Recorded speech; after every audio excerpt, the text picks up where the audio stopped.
It's electrifying.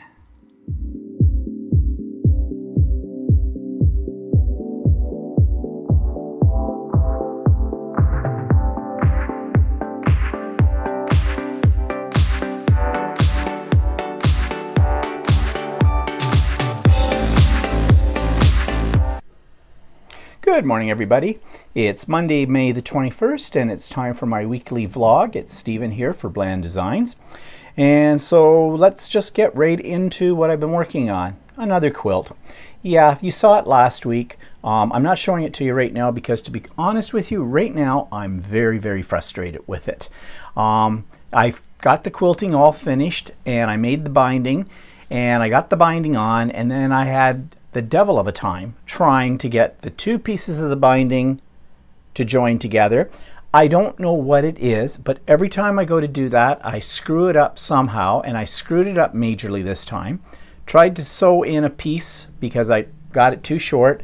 Long story short, and after a lot of ripping, I ripped it out, I created a new piece, and now that's fine. And now I have to just wrap the binding around to the front of the quilt and stitch it down.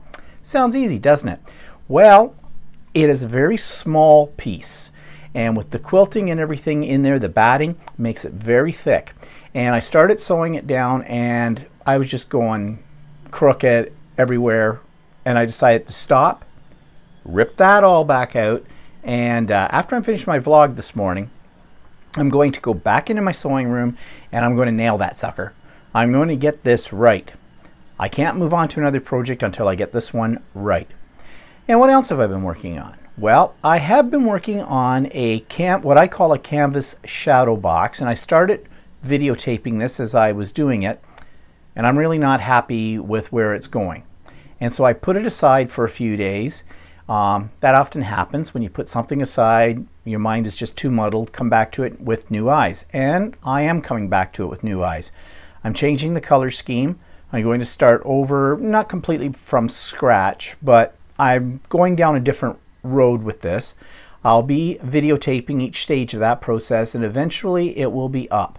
Now, I had someone ask me yesterday on Stephen and Walter Live if I was doing mixed media anymore, and I'm sorry, I know I have not put up a mixed media video in a while because I've been concentrating on the quilting.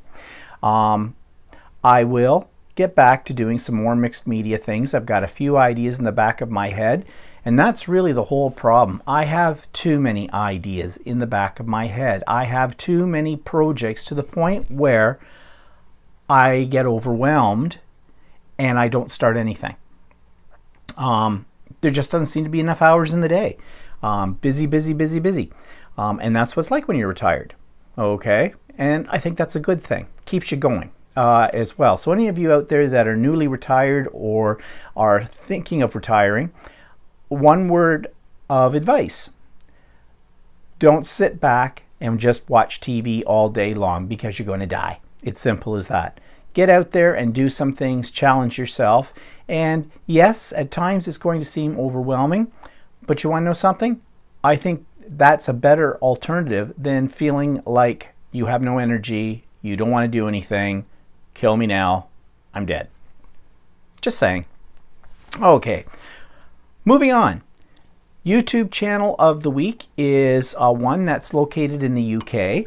It's called Crafter's Companion. They are basically a company that make all kinds of crafting products, but they do a lot of video tutorials about using their products. I have bought some of their products in the past. You can find them in various places in North America, so it makes it a little cheaper to buy it if you live in North America because the shipping and all of that. However, they've got some very excellent products, and more so, I think that this channel is inspiring as well. It gives me some ideas on things to do. So here's the clip. This week's YouTube channel feature is one called Crafter's Companion. Crafter's Companion is actually a scrapbooking, card making, die machine type company that's located in the UK.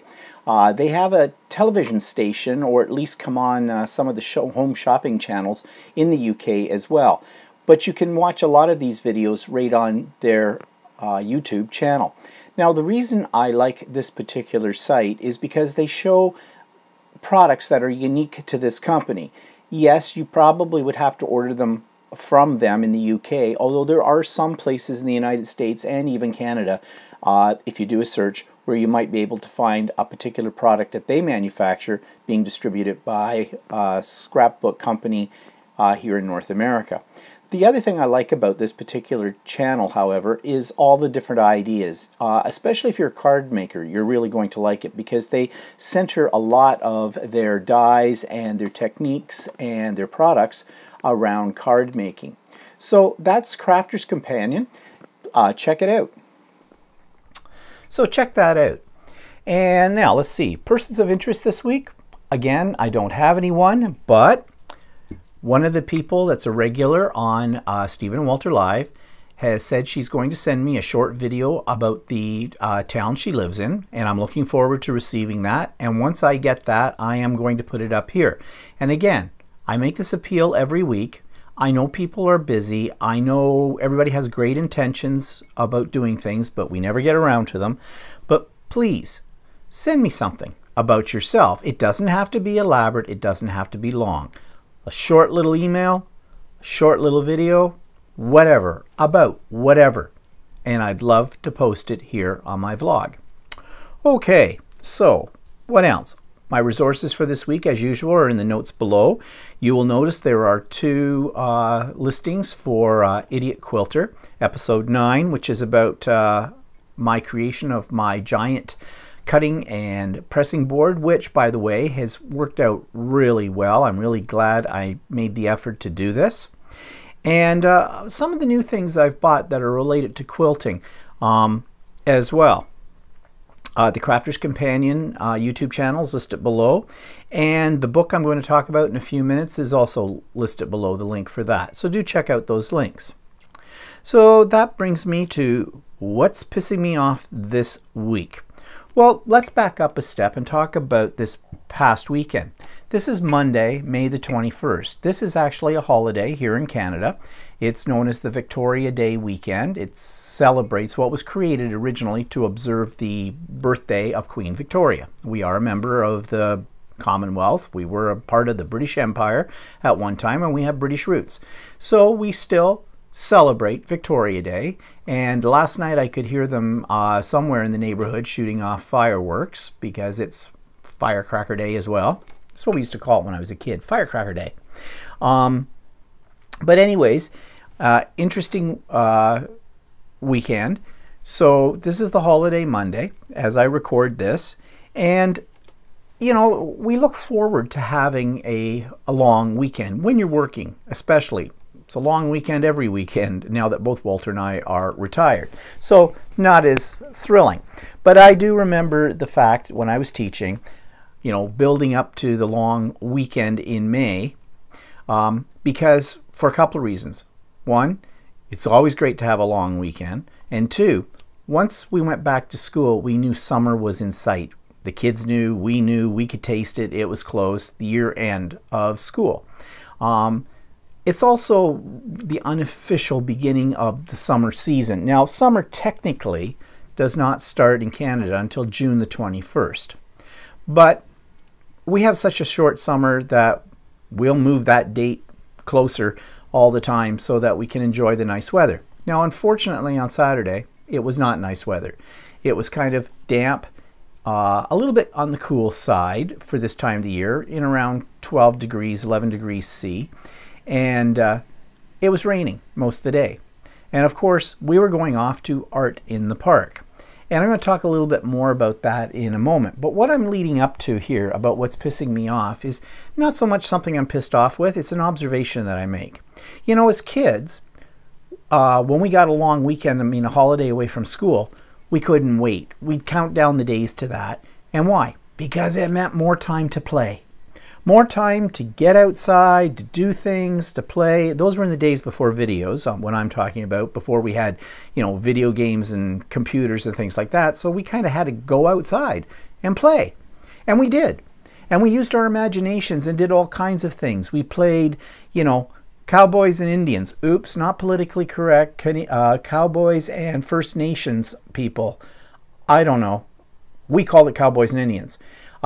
In the 60s, we were playing spy versus spy because, I mean, it was the Cold War, and as kids, we didn't know what the Cold War was, but we knew on TV that there were all kinds of television shows like Man from U.N.C.L.E., Girl from U.N.C.L.E., all kinds of spy programs, because that was popular in the 60s. So we'd be out there on the streets shooting each other up. Now, again, times have changed. We used to have plastic guns, and we'd run around the neighborhood shooting each other. Today, I would hope kids don't do that. I am so against any kind of toys that glorify war or killing. I made a vow to myself when my first nephews and nieces were born that none of my nephews were ever going to get from my hands a toy gun. I wouldn't even consider it, nor little plastic green army men or little tanks or G.I. Joes, anything that suggested violence and war. Which is ironic because I had a lot of those things when I was a kid, and we played with them. But in this day and age, in this climate in the world, I don't think they're appropriate. However, those have all been replaced anyways by violent video games. And I guess what's pissing me off, and really this is not what I was going to talk about, but I'm on it now, so I'm going to go with the flow. What pisses me off now is that people wonder why kids are violent, why people have such a disregard for human life, why people want to hang on to their guns and things like that, why people are afraid that other people are going to do nasty things to them. Well, let's just look at what kids are playing with today. Video games. And most of those video games have some level of violence in them. Some character dies in them. Some character is pursued by other characters and beaten up or whatever. Yeah, well, how do we expect those children to turn out if that's what we're giving them to play with? My day, they gave us a toy gun. I had one toy gun that was the most fantastic toy gun in the world. It was 7 guns in one. It was called a Johnny 7.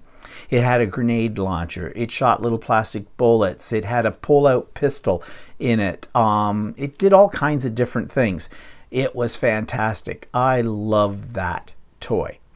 And then later, I got something called a Secret Sam. A Secret Sam was a black plastic briefcase, and you opened it up, and it had a gun that had a silencer that you screwed all together, just like James Bond or any of those spy movies of the 60s, that kind of thing. And it was called a Secret Sam because when the case was closed and the gun was in pieces and laid out in it, there was a little button on the side. You could shoot from the briefcase. Whoa, talk about Cold War spy versus spy kind of excitement there. I loved those two toys. Did those make me a violent person? No, I don't think they did, because I'm not a violent person. Did it make me want to go out and shoot people? No, they didn't. But I think the difference is that then we were, even though we were kids and we were using our imagination, we did know the difference between imagination and reality. I mean, you have to remember, TV in the 1960s did not show people being blown up by a car bomb. You might hear something about that, but you did not see footage of that kind of thing. If there was death in a television program, it was only hinted at. You didn't get to see full guts hanging out, people being slashed and killed. The same with movies. And if movies had it, they were usually rated restricted. You had to be 18 or over to go to them. All of that has changed. We see the gore and the guts and the blood and the violence that happens on the other side of the world, or in the schools in the United States, or on the streets of Toronto. We see it. If the camera can capture it, they show it to us, and they censor very little of this mayhem and chaos. Kids are subject to this. Video games are full of this kind of thing. You become a winner because you've taken out a whole lot of other characters in your path. What kind of lesson is that teaching children today? So they're surrounded. Kids today are surrounded by violence and images of violence to the point where I don't think they understand the difference between reality and make-believe. They don't. They see these things on video games, and although they think it's a video game, I think they transfer that to what they see on TV. On TV, they may be seeing something a little bit more real, but to them it's unreal. It's just another form of video game. And so no wonder they grow up with less concern for human life, why they grow up feeling that violence is a normal thing. That's why they grow up thinking that the way you solve conflict is through violence, is pull a knife on somebody, shoot somebody, that kind of thing. Who do we have to blame for that? Well, you could blame the media. But who controls the media? We do, the adults in this world. We're the ones that are putting those images out there. We're the ones allowing our children to see these kind of things. Now, I'm not saying that people should protect their children from the reality of the world. I don't think that's doing them any favor. But I think that they need some guidance, especially younger kids who are being exposed to these kind of things early in their life. I think parents need to take a stand and need to talk to their children about the realities of our world. And I don't think they're too young to understand that. You may not go into it in great political detail with a 5-year-old, but at the same time, 5-year-olds are a little bit more sophisticated than 5-year-olds were when I was 5. So, you know, I think what pisses me off is the fact that we do a lot of complaining about that we need stronger, stiffer gun controls, stiffer penalties for criminals. We need, you know, all these things out there. All of those are excuses for not teaching our kids right and wrong. Because that's basically what it comes down to. What is right? What is wrong? Morality. And, you know, morality is a big word for a lot of ideologies. Really. I mean, you have religious morality, you have sexual morality, you have whatever morality. And everybody has a different view on that. And we're all influenced by a lot of other things in the world. Our religious background, the way we were brought up, what we believe in from the things we've read, what we've been taught. So it's very difficult, I am sure. I mean, gun control, limiting visual images of violence on TV and the media, that kind of thing, those things would help. You know, I'm not saying we should have censorship, because I'm really not for censorship, but I really think it comes down to explaining to children, to young people, you know, what they're seeing. This is why we're seeing it. This is why it's wrong. This is why you don't follow suit, why you don't do that kind of thing. And I think if children get that kind of education early in their life and it's reinforced throughout their life, I think they grow up to be responsible members of society. And maybe that will limit or even get rid of someday the violence that we're seeing right now in our society. It's not a good time. It's really not a good time for humanity. We're creeps. I swear, anybody who came here from another planet and took one look at us, well, maybe that's why we don't have a lot of alien sightings. Of course, depends who you talk to about that too, whether that's real or not. But why would they want to come here? They take one glimpse at our planet and see what kind of things we're into. They're going to run with their tail between their legs and go, uh-oh, not civilized, let's move on. So anyways, that is not what I was really going to start to talk about. But I like that better than what I was going to talk about. So I'll save what I was going to talk about for another day. Okay, moving on. Product reviews and what's new. Okay, so I got a really fantastic program. I mentioned this on Stephen and Walter. It's called Electric Quilt. Electric Quilt is a piece of software that allows you to design quilts. Now, this is a very sophisticated program. It's fairly intuitive. The company's been around since the early 90s. This is their latest version of the program. And when I saw it on various YouTube presentations, I said, I gotta have this. Because you know I like to design things. And I also like to design fabric, as you know, and this might help with that as well. But it does have a bit of a learning curve as well, even though it is fairly intuitive. Like for someone like me who's used a lot of like Photoshop and graphic design programs, I find this fairly understandable, easy to understand, fairly easy to use. But nevertheless, I also bought a companion piece for this, Lessons for Beginners on EQ8, and I'm working my way through this book just to make sure I know all the nuances of the program, everything that it can do, and that I'm doing it correctly. It's an expensive program. I looked at it online with the company, electricquilt.com, and they wanted something like $240, $250 American for it. So in Canadian dollars, that's well over $300. Then I went on Amazon.ca, the Canadian version of Amazon, and they had it, and they wanted $238 Canadian for it. I did order it from them, but it was on back order. So they would tell me, you know, once they got it in, they would let me know. And usually they're pretty quick on things like that. But then I went into my local sewing store, and I just happened to ask, not figuring they would handle something like this. Asked them if they had Electric Quilt 8, and they said, yep, they did. Well, they were actually out on that particular day, but yeah, they were getting more in. And I said, can you put me down for one, please? And how much do you charge? And they said $168. And I went, whoa, yeah, definitely sign me up for that, because that's considerably less than the other spots that I was looking at. And so they ordered it for me. It came in, and I went in to pay for it. And when I was there, this is the price that came up. $335.95. I almost crapped my pants.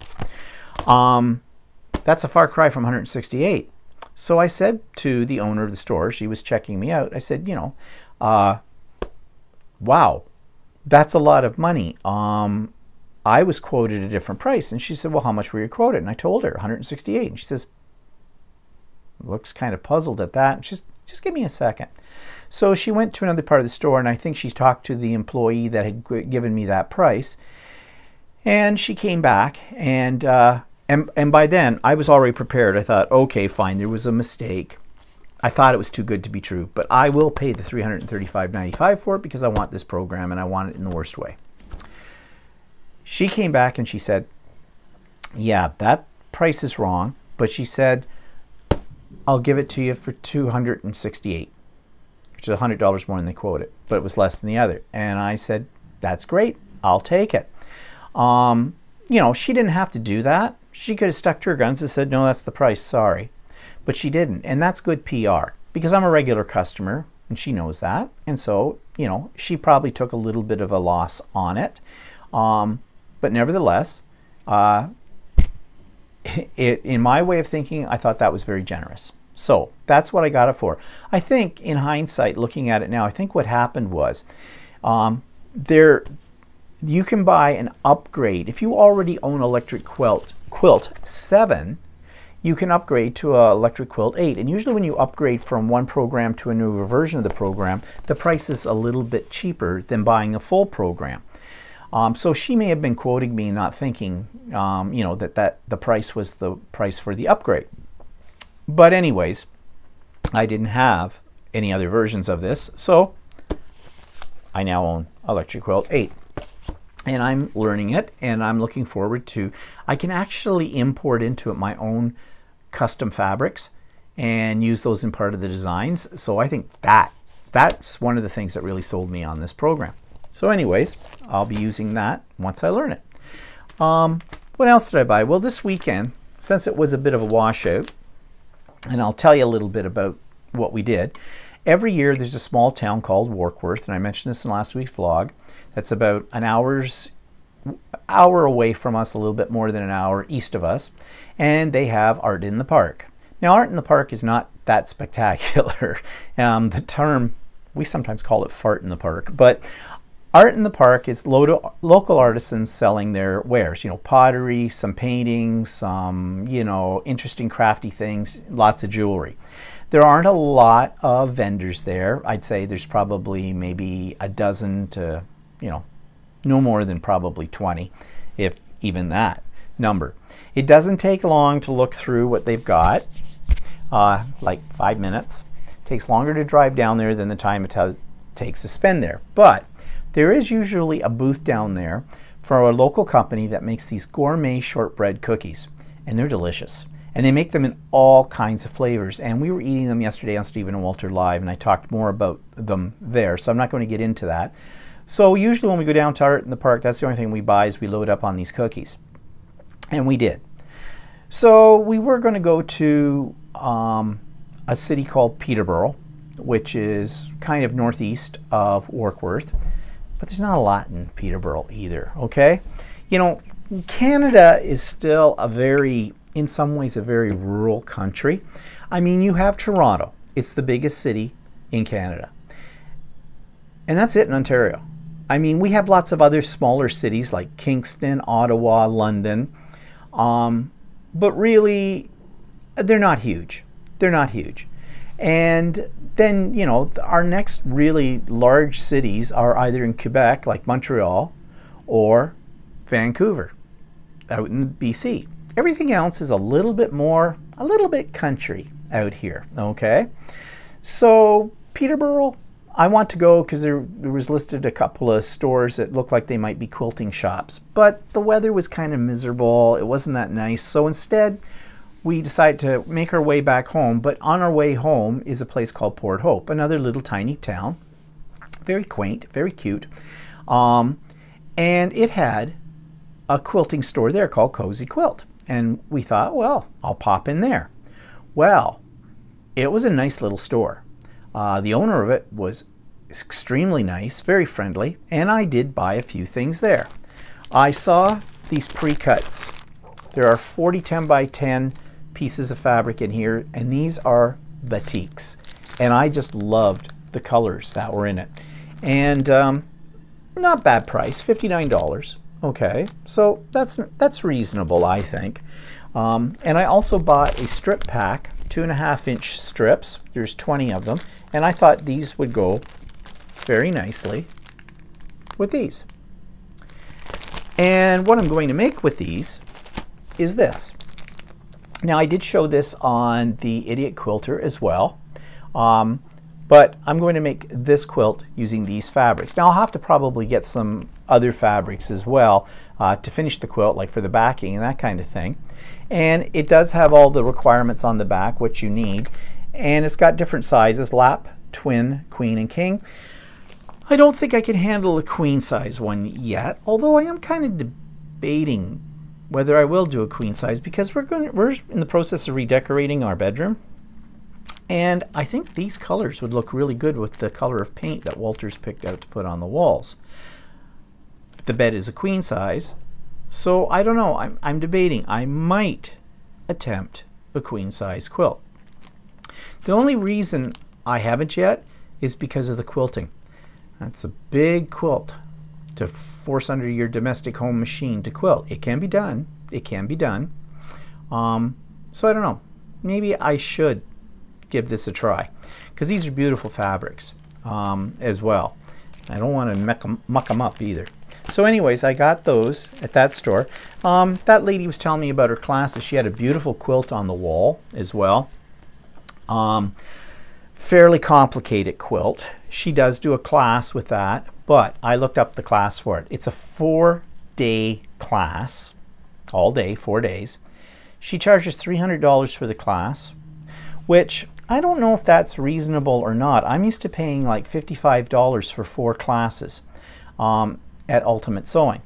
Mind you, those classes and the quilts you do in them are not quite as elaborate as this quilt. And then on top of $300 though, you still have to buy the fabric and the pattern. And the fabric she's using in it is a designer fabric, and it's a very expensive fabric, and there's a lot of it. So really, by the time you're done, you're talking probably close to $600 to make this quilt if you take the class. And that's a little rich for my blood right now. Plus on top of it all, it's, you know, I could come home after the every day because Port Hope's only about 45 minutes away from where I live. So not a big deal. Or you can stay in a hotel there for the 4 days. But then you got that on top of it. So you've got that, you've got your food, all that kind of stuff. So anybody that might be coming from a long distance away, and I think she does have people that do come from a long distance away, you're probably talking, by the time you're done those 4 days, the cost of the quilt, your accommodation, that you're probably talking about $1,000. That's an expensive quilt. So I'm putting an idea like that on hold for probably indefinitely. I can probably teach myself, maybe, how to do that. I may not be at that level right yet, but it's something to shoot for later on. So anyways, I got those, and I also got a new toy which I show in my I actually demo it in the Idiot Quilter episode 10, and it's called a Clover Iron version 2. And basically it's it looks like a soldering gun, but it's got a spade end to it, and it's great for, or supposed to be great for, pressing your seams. Does it really quick. You don't have to lug out your heavy iron to do all of that, and you do a lot of pressing when you're doing quilting. So I got this. I've tried it out. It seems like it'll work really well, and I bought it from Amazon. So, and it wasn't bad for price. I think it came out to about $45 with the tax, and I'm always talking Canadian money, okay? With tax, and I got free shipping because I have Prime, and it was one of the things under Prime that you could get it for, you know, free shipping. So I ordered that. So some new toys to play with. Okay, I think that's all that was new this week. Let's have some coffee, and looking at my notes, let's talk about this week's book. This is a little different type of book. It's called The Creative Conversation, Art Making as Playful Prayer by Bridget Benton. And as opposed to a book about techniques, it's more about how to be inspired, how to get creative, how you can do things that using art, your artwork, to basically put you into a mental state of wellness, I guess, if you want to call that. So it's more of a book about philosophy, about putting things together using your imagination, your creativity, to give you a better sense of well-being, you know, make you feel better about yourself, about your life, what's going on, you know, relaxation. So it's a little different. It's got some good ideas in it, though, and it's more from a philosophical point of view, I find. Although there are techniques and tips and that kind of thing in here that I also found inspiring. So if you're interested into that kind of the zen of creativity, you might be interested in this book. And I've put the link below where you can purchase it via Amazon. And again, I've had this book for a while. I think I paid, I don't know how much I paid for it because it's not listed here on the book. But I think it's cheaper now on Amazon than it was when I actually purchased it. So that's called The Creative Conversation by Bridget Benton. Okay. Inspiration list of tips. Lists and tips. Okay. Here's an idea. This is not revolutionary. This isn't anything that's unique. People have done this before. But I think sometimes people forget that they can use their art or what they create in other formats. What I'm thinking of is, well, my example is, I was thinking of taking decent pictures of my quilts and turning those into the front part of a card.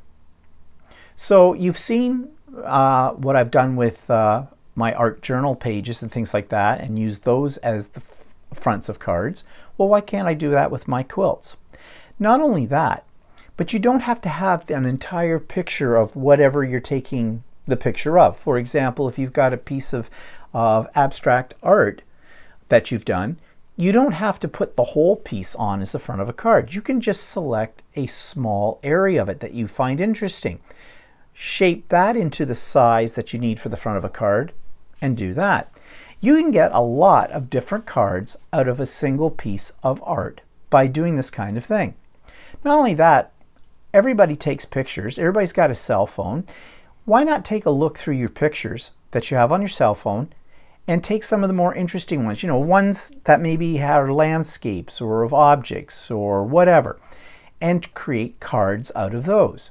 Those are very popular. You see them in the stores all the time. People have, professional photographers have taken pictures of landscapes or whatever and made them into cards. Well, we always have some pictures we take that we really like, that we think, we could frame it. Do we ever get around to doing it? Maybe yes, maybe no.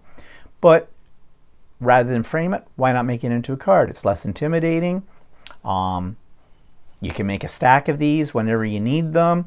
You've got cards for all occasions by doing this, and they represent your own work. And when people get a card like that, I think they really appreciate it, especially if they know that it's your own photograph or your own design from something you've created. So just an idea, a way to, make cards quickly from what you already have. A lot of people make cards that take them hours, literally hours, to make one card. And that's great. They're beautiful. Okay. And part of that is the process. They like doing that. But if you're the kind of person that wants something a little bit quicker but still has that personal touch, why not make it from your artwork, from a picture of your artwork? So just an idea. Okay. Events in the past week. Went to a curatorial talk at the art gallery. New display is up. It's very glitzy. In fact, it has something in the title. I can't remember what it is that had to do with glitter or glitz or glamour, something like that. Some interesting pieces, very modern. For example, one guy has actually taken bugs like moths and flies and dragonflies, and they're dead, and he's gold leafed their wings or their bodies and put them up on a display. Kind of different. Don't know if I'd want to work with dead bugs, but the end product's actually very, very beautiful when he gets done.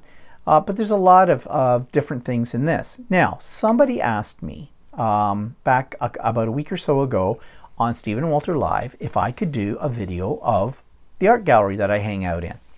So I have, and I'm going to insert that right here.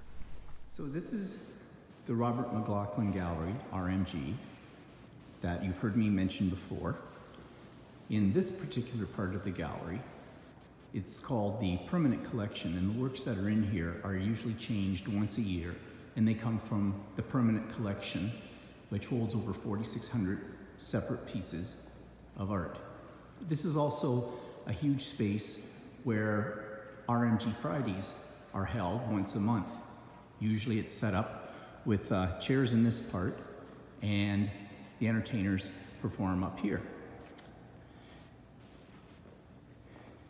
Down these stairs into this hallway, we have a display of the Painters 11. We have the largest collection of this group of artists in Canada. They are a Canadian art group, and they painted in the mid-1950s. They experimented with a contemporary form at the time in abstract painting, and they're all people that come from this area, from the Whitby, Oshawa, Bowmanville area where I live. We have another space down here, which is usually a space that is set up so that the patrons coming to the art museum can do some kind of creative activity. Right now, this is probably going under a transition for the next event that they'll put in here. And then we have another gallery, and this is a new installation, and I'm here today to hear all about this from the curator, because I'm going on a curatorial tour. And when we walk down this hallway, we have what's known as the Thomas Buckley collection. And this was a local man who collected thousands of pictures of the area, historical pictures, and he willed them to the art gallery many years ago when he passed away. And we now have the entire collection, and this space changes on a regular basis. And right now, these extra pictures you see around some of the original Thomas Buckley collection are all dealing with different themes, like this is relationships, and people have sent in their own pictures. of what that means to them. And the idea is that this whole hallway is going to be filled with people, with the pictures that people have sent in to go along with the historical photographs. In this area, we have the imagination station. And this is generally for kids to come in here and they can play around, make some art, do different things, and this changes on a fairly regular basis. Now this installation is in the dark, so don't think it may be hard for you to see it, but this is a very contemporary installation. It's inspired by a dancer from the turn of the last century, and the artist is trying to capture a certain dance that this person was famous for and the costumes that she made. And so you stand in the center of 6 television sets and the images flow from one TV to another one, but you're never sure where they'll appear. You also can see the reflection of yourself, which puts you right into the action, so to speak.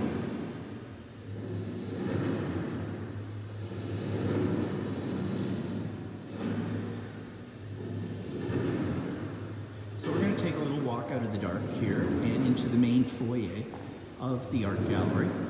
And this is where I'm supposed to meet up with the curator for a curatorial talk, so we'll see if they're there.